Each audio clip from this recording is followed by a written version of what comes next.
Welcome to the Kottke Ride Home for Wednesday, September 15th, 2021. I'm Jackson Bird. Today, SpaceX's Inspiration 4 all-civilian crew is blasting off tonight from Cape Canaveral. Here's everything you need to know about the historic launch. Plus, the Māori Party in New Zealand has introduced a petition to rename the country its Māori language name, Aotearoa. And a newly identified species of insect has been named after RuPaul. Here are some of the cool things from the news today. Well, this one snuck up on me. SpaceX's Inspiration 4 mission is launching tonight at 8 p.m. Eastern, or at least that's the start of the 5-hour launch window. Weather depending, they could take off anytime in that window or tomorrow, Thursday at 8 p.m. Eastern. Inspiration 4 is the much-hyped all-civilian crew funded by billionaire Jared Isaacman and consisting of himself and 3 others, none of whom are astronauts or work for any space agency. They are Cyan Proctor, a geoscientist and science educator from Arizona who was previously a finalist for NASA's astronaut class of 2009 but wasn't ultimately selected. Now, as pilot of the Inspiration 4 mission, she's making history as the first Black woman to serve as pilot of a spacecraft. Proctor's call sign, which each of the crew got as a part of their fighter jet training recently, is Leo. Christopher Simbrowski, call sign Hanks, is a data engineer at Lockheed Martin in Washington who once worked as a counselor at Space Camp.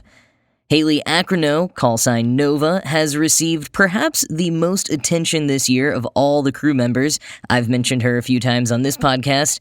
The St. Jude's Children's Hospital physician assistant is set to become the youngest American ever to travel to orbit at age 29 and is the first person with a prosthetic body part to go to space. Acrono was a cancer patient at St. Jude as a child before growing up to work there, and St. Jude's is the charity partner of Inspiration 4, which aims to raise $200 million for the organization. And finally, there's Isaacman, call sign Rook, who founded the company Shift 4 Payments.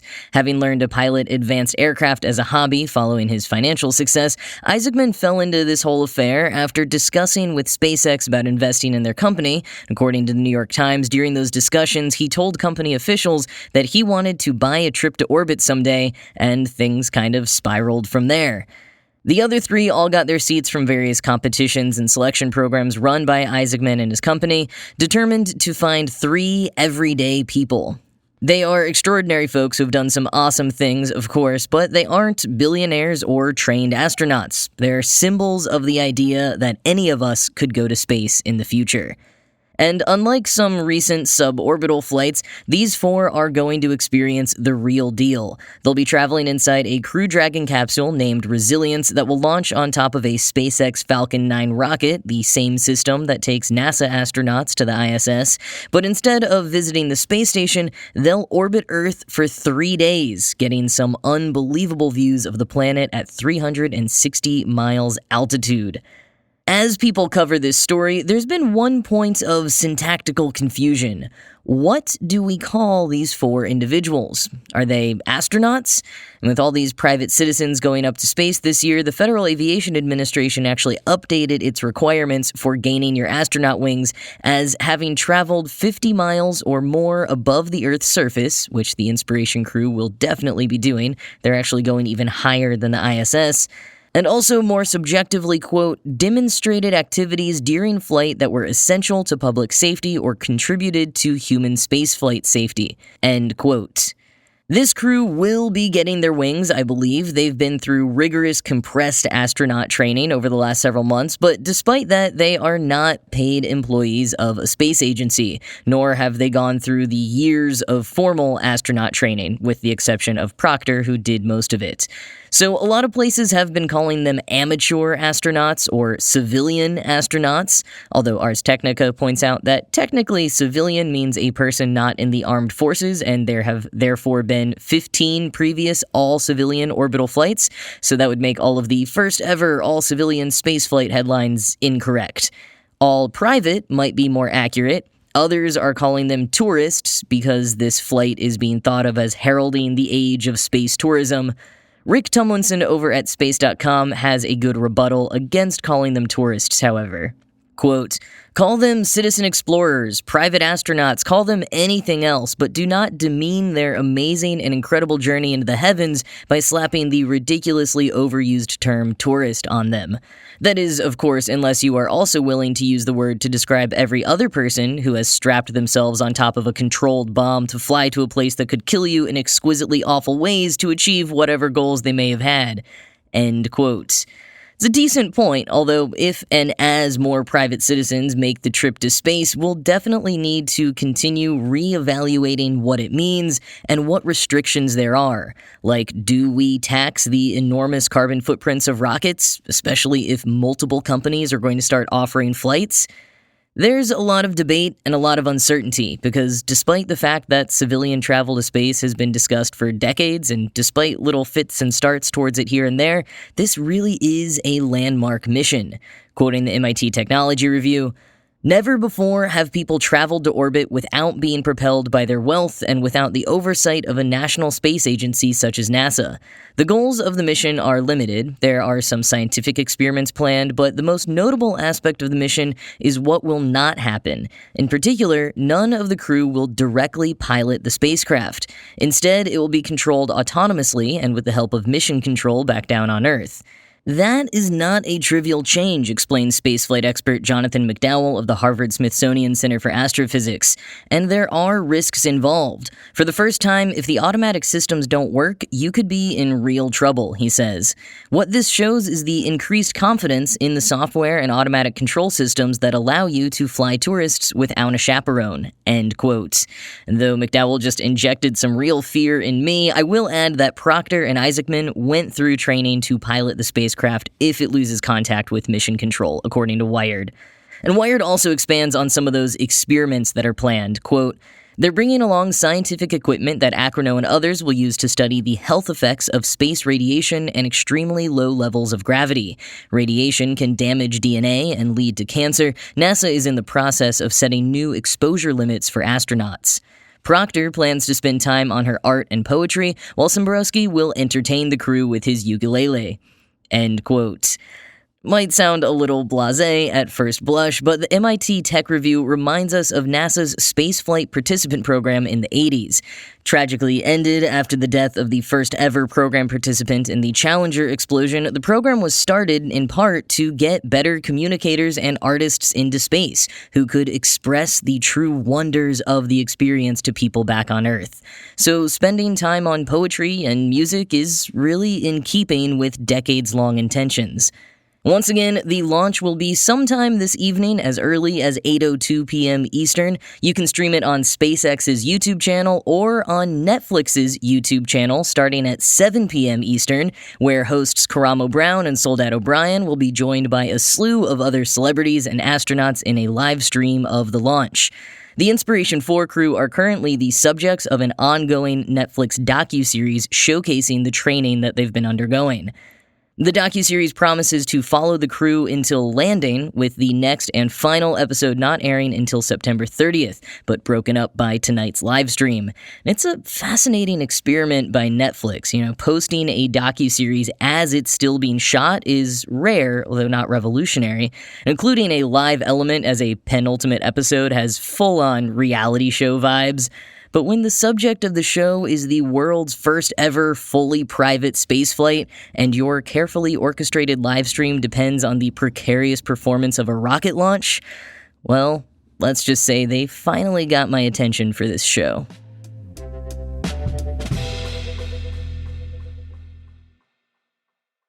On Monday, I talked about how Lorde released a companion album to her recent Solar Power LP, which re-recorded 5 of the tracks in the Māori language. Well, another interesting Māori language-related development this week is that the Māori Party in New Zealand have started a petition to change the official name of the country from New Zealand to Aotearoa, which is its official name in the Maori language. The petition also calls for all towns, cities, and place names to be restored to their Maori names. The United Nations Declaration on the Rights of Indigenous Peoples, approved by New Zealand in 2007, does state that Indigenous peoples have the right to, quote, designate and retain their own names for communities, places, and persons, end quote. And as a comparison, places like Wales and Ireland have bilingual street signs in English and in Welsh and Irish, respectively, as a legal requirement. Many places in Ireland only have Irish language signs, since Irish is the first official language of the country. And the point of bilingual or multilingual signs is to recognize, preserve, and promote language and culture. And the Māori Party is asking for more than bilingual street signs, though, which I should note are mostly absent in New Zealand, although allegedly might be coming soon. Quoting CNN, "It's well past time that Te Reo Māori was restored to its rightful place as the first and official language of this country. We are a Polynesian country. We are Aotearoa," reads the statement, which calls for the renaming process to be completed by 2026. Tangata Wenua are sick to death of our ancestral names being mangled, bastardized, and ignored. It's the 21st century. This must change, it reads. Tangata Wenua means people of the land, but is used to refer to the Maori people in general. Fluency in the Maori language fell from 90% in 1910 to 26% in 1950, according to the statement. In only 40 years, the Crown managed to successfully strip us of our language, and we are still feeling the impacts of this today, said the party. Today, only 3% of people living in the country can speak the language, it added, end quote. Maori columnist and senior lecturer at the University of Otago, Morgan Godfrey, wrote about the potential name change last month in The Guardian, explaining that one ploy being tried by the niche far-right opposition party is to shed doubt on the authenticity of the name's origin. Apparently, some point to historical records that indicate Aotearoa might have been invented by historians in the 19th century, the kind of mythologizing of the past that was rampant in that era. But there are some records of the name being used in Maori language newspapers and manuscripts a few decades before the historian and politician William Pember Reeves allegedly invented it. Quoting Godfrey, "The counter-argument to this charge is obvious and worth stating for the record. All names are inventions. When the Dutchman Abel Tasman, who spent less than a week in Aotearoa, christened the country for Europe, he was also inventing a new name in New Zealand, a borrowing from his native Holland." And Godfrey continues later in the piece, quote, "As historian Rawiri Tanui rightly argues, Aotearoa did not emerge out of the ether, or indeed out of the mind of a 19th century gentleman. Instead, it finds its source in Maori oral histories. Tanui, who is an expert in Maori oral history, cites 30 to 40 examples between 1846 and 1861. The origins of those oral histories handed down generation to generation are likely much older. But this leaves one question unanswered. Doesn't even matter if there is historical precedent for Aotearoa? Of course not. The early European explorers understood the power of naming, hence their international effort to remake the world in the English language. Maori understand the same imperative, and enough Maori accept Aotearoa as the name for New Zealand that its historic fidelity no longer matters. End quote. While the debate is heating up between politicians, Godfrey insists that the general public really doesn't care too much, or at least not nearly as much as some politicians would make it seem, and Aotearoa is already frequently in use, and which I gotta say, does just sound really cool. They've got my vote.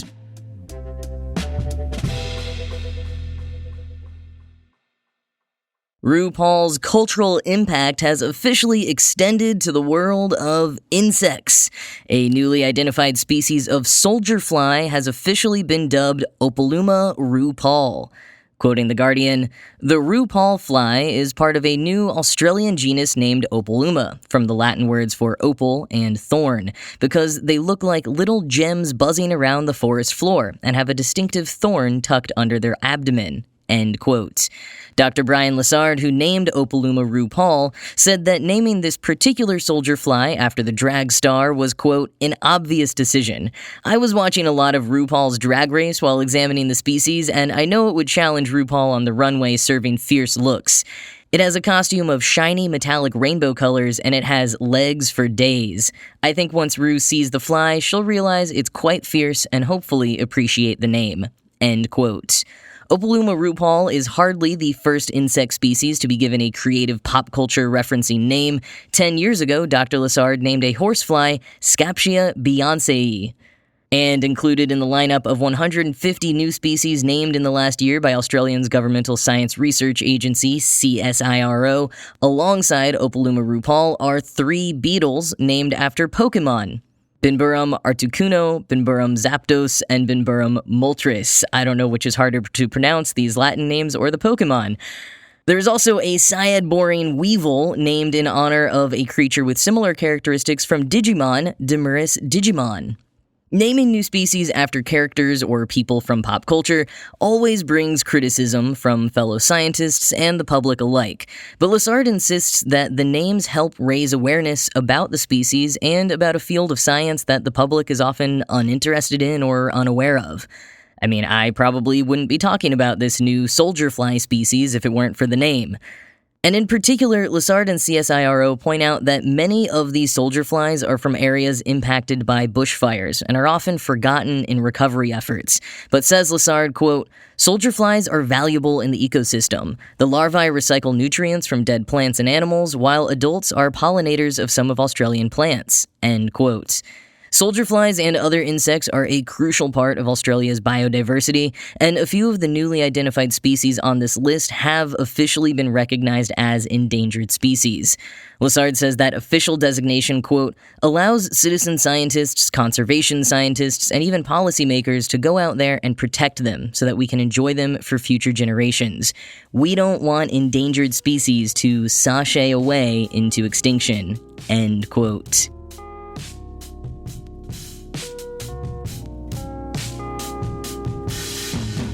Well, that's it for today. As always, this show was produced by Ride Home Media and Kottke.org. I am Jackson Bird, and I will talk to you again tomorrow.